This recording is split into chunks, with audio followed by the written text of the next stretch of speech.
आरक्षण के मुद्दे पर सरकार को घेर रहे हैं। विशेष राज्य का दर्जा का मुद्दा के बाद अब आरक्षण का मुद्दा उखड़ने लगा है। आज तेजस्वी यादव ने कहा है कि सरकार को आदिवासियों और अति पिछड़ों को जल्द से जल्द उन्हें आरक्षण के दायरे को बढ़ाना चाहिए, क्योंकि बाबा साहेब भीमराव अंबेडकर ने छुआछूत पर आरक्षण दिया है। क्रीमीलेयर के खिलाफ उन्होंने कहा है कि देखा जाए तो आर्थिक रूप से न देते हुए आरक्षण अति पिछड़ों को देने की बात कह रहे हैं तेजस्वी यादव। क्या है पूरा मामला, आइए हम इस वीडियो में विस्तार से जानते हैं। तेजस्वी यादव ने कहा कि बाबा साहब भीमराव अंबेडकर ने संविधान में इन लोगों को आरक्षण दिया। उन्होंने क्रीमीलेयर आर्थिक आधार को देखकर नहीं दिया था। आज भी यह स्थिति बरकरार है तो क्रीमीलेयर नहीं चलेगा।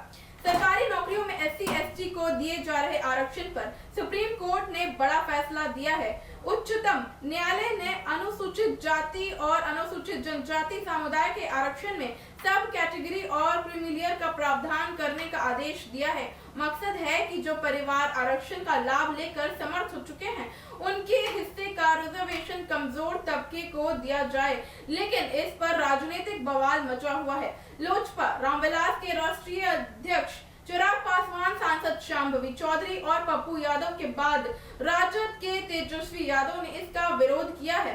उन्होंने कहा कि बाबा साहब भीमराव अंबेडकर ने छुआछूत और गैर बराबरी दूर करने के लिए आरक्षण दिया था। इसमें आर्थिक आधार या क्रीमीलेयर जैसे शर्तें मंजूर नहीं करेंगे।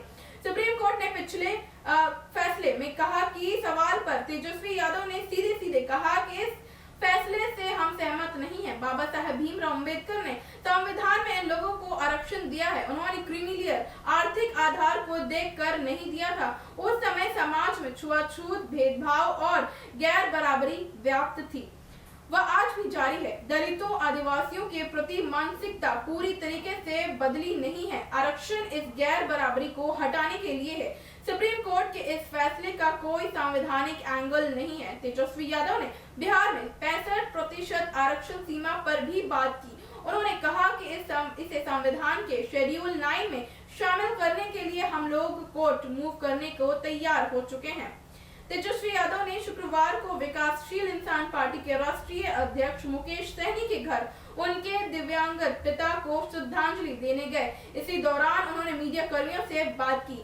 नेता प्रतिपक्ष ने बिहार के लॉ एंड ऑर्डर सिचुएशन को लेकर नीतीश सरकार को जमकर कोसा है। उन्होंने कहा कि अपराध बिहार में बेलगाम हो गए हैं। मुख्यमंत्री नीतीश कुमार की कुछ चलती नहीं, अधिकारी अपने मनमर्जी करते हैं और मुख्यमंत्री गिड़गिड़ाते रहते हैं। उनसे बिहार चल नहीं रहा है और वह बहुत ही नाजुक स्थिति में चल रही है। तेजस्वी यादव से पहले चिराग पासवान, शांभवी चौधरी और पप्पू यादव ने भी सुप्रीम कोर्ट के फैसले पर विरोध जताया। चिराग पासवान ने कहा कि सुप्रीम कोर्ट को अपने फैसले पर पूर्ण विचार करना चाहिए। SC ST के खिलाफ छुआछूत जैसी प्रथा कायम है। ऐसे में आरक्षण में सब कैटेगरी करना उचित नहीं है। LJPR सांसद शांभवी चौधरी ने इस पर आपत्ति जताई है। उन्होंने कहा कि दलित समाज को दिया जा रहा आरक्षण ही छुआछूत पर आधारित है, तो इसमें वर्गीकरण या क्रीमीलेयर का प्रावधान नहीं होना चाहिए। पप्पू यादव ने भी इस पर और असहमति जताई है और कहा है कि इससे लागू होता है तो जीतन राम मांझी के पोते को आरक्षण नहीं मिलेगा। तो जैसा कि हमने बताया कि तेजस्वी यादव ने लगातार आरक्षण के मुद्दे को सड़क से सदन तक ले जाने की बात कह रहे हैं और कह रहे हैं कि सुप्रीम कोर्ट तक इस मुद्दे को लेकर जाएंगे, ताकि अति पिछड़ों, आदिवासियों और भी तमाम दलों को उनके हक मिल सके। और जो सरकार, उन्होंने डबल इंजन की सरकार पर निशाना भी साधा है और नीतीश सरकार को उन्होंने कहा है कि बिहार में अपराध का स्तर जो है वो लगातार तेजी से ऊपर जा रहा है। इसमें जीतन राम मांझी के बेटे को हक देने की बात पर भी उन्होंने जिस तरीके से बातें की हैं, जो हमने आपको इस वीडियो में बताया है। तो फिलहाल आप सबकी क्या राय है, हमें कमेंट बॉक्स में लिख के जरूर बताएं। और तमाम ऐसी खबरों को देखने के लिए आप देखते रहे न्यूज़ 24 को। हमारे फेसबुक पेज को लाइक करें और यूट्यूब चैनल न्यूज़ 24 को सब्सक्राइब करें। धन्यवाद।